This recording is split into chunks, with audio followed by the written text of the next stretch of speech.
Just a few weeks ago, Darren and I took a trip to Denmark and Norway, and it's one of the things we like to do just about every year is travel somewhere around the world. And I always tell farmers, I know it's a little bit scary going to some of these places, but you know what? You'll really appreciate home when you go anywhere else. And don't get me wrong, Denmark and Norway, great countries, but I'm so happy that I live where I live. Well, I thought it was interesting. You can probably tell by my fair Scandinavian skin that I've got some Scandinavian roots. And actually, we're right on the farmstead that my great-grandfather moved to when he came over from Norway. And it was kind of neat. He came over in 1904. And I thought, why do people leave that part of the world? I mean, it's a nice place. It's beautiful. My ancestors came from Norway. I mean, it's a gorgeous country. Why would they come over here? And the reason was for opportunity. One of the farms that we visited when we were over in the Scandinavian countries is going through a transition where they had 4 kids, 1 son, 3 daughters. And it said, okay, when this farm passes on to the next generation, guess who gets the farm?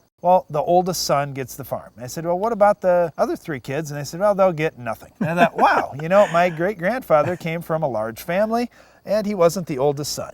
And he came over when he was 19, and I thought, well, man, you had to be brave to come across the seas when you're 19 and not have all these relatives over here and everything. And I said, well, yeah, a lot of guys did it because they had no opportunity. They didn't have a farm to come back to.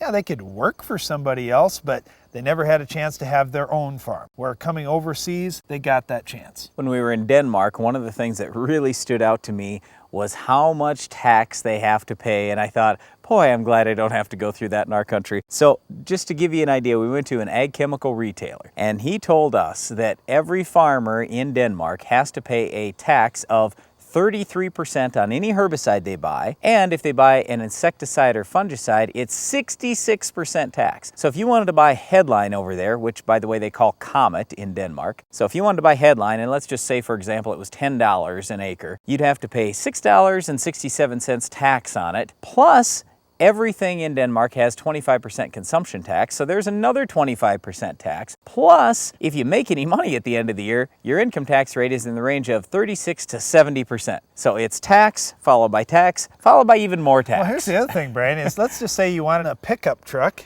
and you want to drive that pickup over to the dealer to pick up your Headline. Well, guess what? Let's just say that you spent $40,000 for a pickup. The tax on buying that pickup would be $80,000. 200% tax on motor vehicles. So, wow, do you really want to spend $120,000 to have a nice pickup to go pick up your stuff? I don't know if I want to do that. Besides the tax bill, here was the other thing that was startling to me is in Denmark, you had to have basically a book put together before the start of the season for the government to show them what you're going to do for crops, for insecticide, for herbicide, for manure application, for tillage. I mean, everything. Just on a little farm we went to, the guy gives us a stack of stuff he had to turn into the government. Unbelievable. And the scary thing is in our country, it seems like we keep getting a few more regulations all the time. We don't need all that stuff. So what we always tell you as a farmer is you've got to regulate yourself. Do the very best job you can. Try to be good for the environment. Try to raise the best crops possible and do everything right. So when anybody comes to inspect your farm or takes a look at it from the outside, there are no problems. The only reason why there end up being more regulations all the time is because people do things that really aren't right, really aren't good for their neighbors or for the environment or anything like that. So do the right things, and then hopefully we won't head down that path where everything has to be regulated. Well, here's the other thing. In the United States, farmers are less than 1% of the population. And you think about how we set rules in our country, well, the majority rules. So 99% of people who are non-farmers are really setting the rules for us as farmers. And what happens is when they don't understand what we're doing, they think, well, I'm scared about that because I don't understand it, so I need to regulate it. Like, let's talk about fertilizer, for example. It's the largest input expense for farmers. And input investment, Darren, not an expense. We know as farmers, we aren't going to spend one more penny on fertilizer than we absolutely have to. We won't put one drop of it out in the field that we don't absolutely need. It's a large investment. And, in Europe, they're limited on how much fertilizer they can use. And no, you can't say in Europe, because in Germany there is no restriction. So right across the border for these Danish farmers, the German farmers are raising a lot more crop, and it all comes down to the Danish farmers are regulated on how much fertilizer they can apply. So they get a quota for fertilizer, and that's it. That's all they can use. So we said, well, do any of the guys go across the border to Germany? And they said, well, a few guys have done that, but you don't want to get caught. Well, the penalties are stiff. But so what it's forced them to do is try to use any other alternative they can, like cover crops, for example, or something where you can plant certain cover crops that could add additional nitrogen to the soil. So that was one thing that they were getting a yield response on. But let's face it, they were just short of fertilizer. They knew it, and they could petition with the government to say, look, we're short, we can prove that we're short, but the chances of getting that additional fertilizer approved was pretty slim. But that's the whole thing. When you have non-farmers telling you how to farm, guess how it's going to turn out. So that's why the yields in Denmark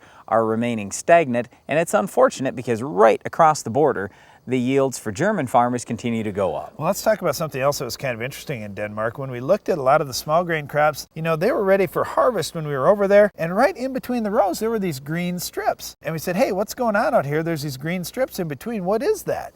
They said, oh, well, we seeded another crop inside our small grain crop. We put in some grass seed. So lawn grass seed, I didn't realize this, but they said about 80% of the world's lawn grass seed is raised in Denmark. So many things like perennial ryegrass, for example, are raised over there. And so they would put perennial ryegrass right in between the rows. So they'd go ahead and harvest their crop off. And then here they've got the perennial ryegrass already seeded. It's great for reducing any kind of erosion that's out there, and it takes more advantage of the acres they've got. When you think about the Scandinavian countries, you realize they're a long ways north. But Denmark is pretty similar in latitude to southern Alaska. So it's way further north than where we farm in South Dakota. It's way further north than anything in the United States. So they're so far north, they can't raise corn like we can and soybeans like we can. Don't get me wrong, there was some corn over there, but it was pretty much just for silage. They're raising a lot of these different cereal crops. There's a lot of barley, a lot of wheat, and then also there was some canola seed too, and grass seed like Darren mentioned earlier. So a number of different crops, but mainly these small grain crops. The other nice thing with Denmark is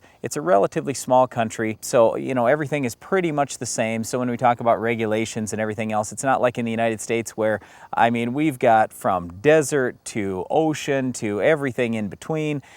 In Denmark, it's all pretty much the same, and they're right on the coast, so their summers are a little bit more temperate than ours. Their winters are also a little bit more temperate than ours, so it's not a bad place to live or anything else, but like we said earlier, they have so much tax and so much government regulation, it's gotta be hard to farm there. So I can certainly see why some Danish farmers have actually come to the United States to farm, because they don't have all that to deal with, and they have a lot more opportunity here in our country. Hey, one last comment. When we talk about government and regulation, we have to think about the GMOs. When you get over into the European Union, you say, man, they just won't approve our GMO crops. And here's one of the reasons why. I was talking to one of the farmers, and he kind of laughed about this. He goes, yeah, we will approve GMOs if it is something for human health. But when it's just a Roundup-ready crop, for example, that, well, you can spray Roundup on it, but what benefit is there for the consumer? I can kind of understand that. They're just looking for consumer benefits from GMOs. Well, once again, Darren and I did go to Denmark and Norway just a few weeks ago. Very interesting trip. We think both of those countries are great. Really expensive for travelers, but